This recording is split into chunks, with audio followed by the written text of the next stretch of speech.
Hey, I'm Joy Ravella, the host of the Everyday Joy podcast, and I would love to welcome you to today's episode. Now, if today is your first time listening, well, welcome to the community.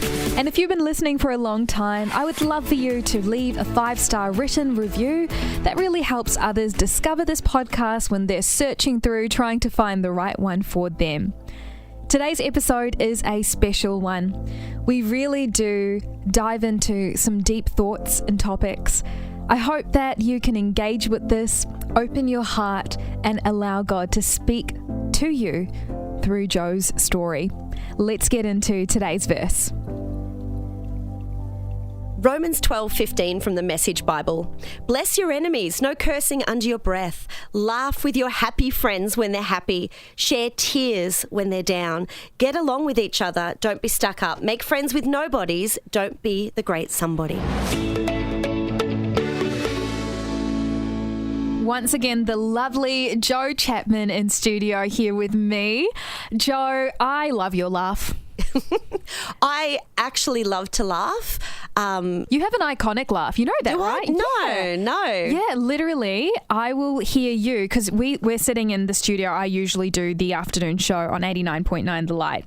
But you use the studio on the opposite side. And even when your door is closed and I'm sitting all the way here in this studio, I can hear the faint laughter of Joe Chapman just travel through. You throw all of yourself in your laugh, Joe. I love it. You don't hold back. When you laugh 1,000%. Yeah, my kids will tell you I laugh a lot, and But that's good. I think, joy is good like medicine, and laughter is so cathartic. It really is. Beautiful things that God's created. I think that's what I take away from this verse. I look at it and I'm just like, how amazing is it that God thought of something like laughing? Yeah, so good. So good. Yeah, what about you? For me, when I look at this, I really focus in on laugh with your happy friends and cry with those who are down. And it doesn't mean being fake, but it means be fully present regardless of your own emotions. So when someone is sharing something of joy while you're going through heartache, allow yourself to feel their joy and stand with them. Make it about them,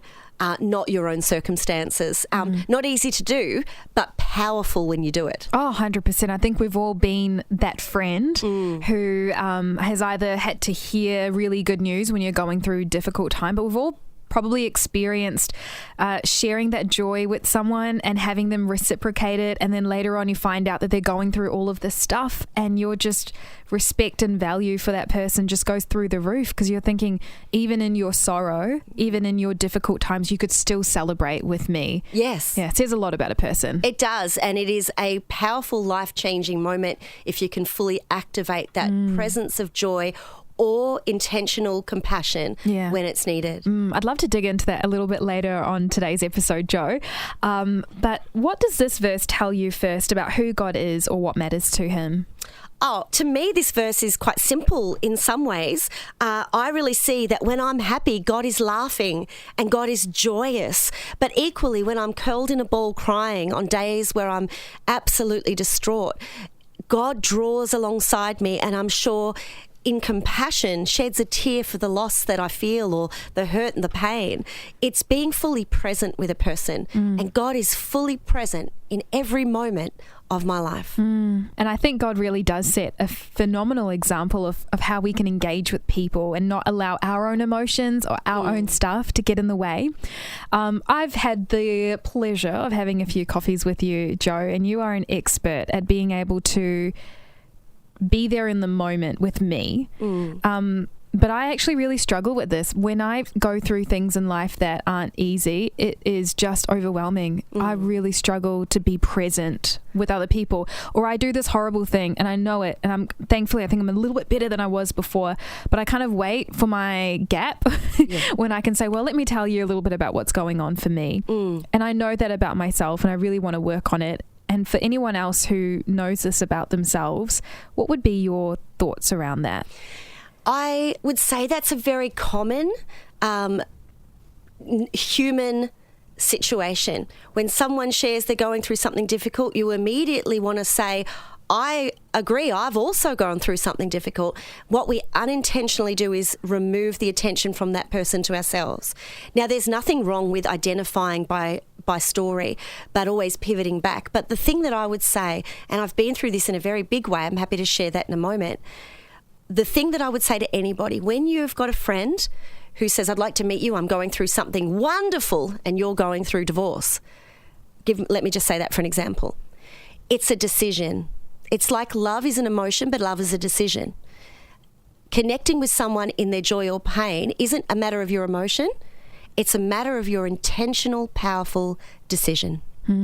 And you mentioned a little earlier, Jo, that you've got a bit of a story that you want to share around this. Yeah, I really love when you can share something, and I hope that we all have something we can share, but it's something powerful when you share a theory, but you have a life situation to back it up. And I will tell you, I do know how to do this. And I don't say that with pride. I say that through brokenness, because through brokenness you learn. As I've said to you, I've got 4 children, 22, 20, 18 and 15. But I've actually given birth to 5 children. So my 4th child was a 36-week stillborn. Now, let me take you back to 2006. I had a group of girlfriends. You know, we're all at that age having babies. There were 7 of us who were having babies at exactly the same time, one after the other within, 2 months. We were all having these 7 babies. And I was going to be number 2, but I ended up being the first one to have the baby. And I went into hospital, went into labour, and my little boy, Michael, he was stillbirth. So he passed away. And so he's into the arms of the angels, into the arms of Jesus, but has missed a life here on earth. And of course, it was a great pain and it was a shock. You as a mum, you have this emptiness. I used to wake up at night thinking I've forgotten something, and that sort of panic, and go and count the other 3 children and realise, oh no, he passed away and it's okay. And so you go through a lot. It's forever life-changing. But exactly 1 week after I had my son Michael, a best friend had her daughter Stephanie. And then every couple of weeks after that, other friends, very close friends, all had their tiny little babies, including my sister-in-law, lots of people. So I knew this. So I was sitting in bed one night in the hospital and I thought, well, my other friends are all about to have different babies as well. Who am I going to be in this situation? Because the Lord says, laugh and have joy with all of your friends when they're going through happy moments. But I've just lost a baby. How can I have joy for my friends, my sister-in-law, with their babies when my heart is empty, broken, distraught? How can I do this? And the Lord said to me, you reap what you sow. Wow. Sow joy. Sow congratulations. So what I decided to do. This was a decision. A decision, because of course emotionally I am absolutely, I can't explain to you. I've been through a lot in my life. Divorce, I've got a daughter with addiction. The hardest, most gut-wrenching thing that I have done is stillbirth. And I decided that for everybody that had a baby, that I was going to get this blanket with a baby blanket, blue or pink or whatever colour, yellow, whatever, and have their baby's name inscribed on it. And I was going to write a card speaking life into their child, because there wasn't life in my child. I was going to speak purpose over that child. I was going to say, you are destined for things, and I was going to be that friend and that person to their child. And it was painful. I got the first baby blanket, pink, with Stephanie, and 1 week later I went into the hospital, and I went with my daughter, who at the time was 6, and I taught her, I said, we're going to celebrate this baby. You've lost your brother, but this person has a new daughter, and we're going to speak life. And it was the most precious, beautiful, life-changing moment for me, my daughter and my family, to celebrate a child that has lived when mine has died. And every person was in awe, thinking, you can't do it. You can do it. And I want to tell anybody out there, I can't celebrate my friend finding a partner when I'm single. You can, because Jesus does it. You have that strength, you have that power, you have that gift. Speak into that relationship, because in turn, you're going to speak into your future relationship. You reap what you sow. So throughout those 6 births after mine, I went with this blanket, with this joy, and spoke into every single life. And it helped me to heal, and it helped me to appreciate life. And I am so grateful to go through that experience, because in that experience, you rise up, you have strength, you have power in God, you have the Spirit leading you. And for everyone who says, I can't do that, I said I can't do that, but decide to stand up as the warrior that you are. When you hurt, turn around in an area that is the same and give life. That's the power of God. That will change your life.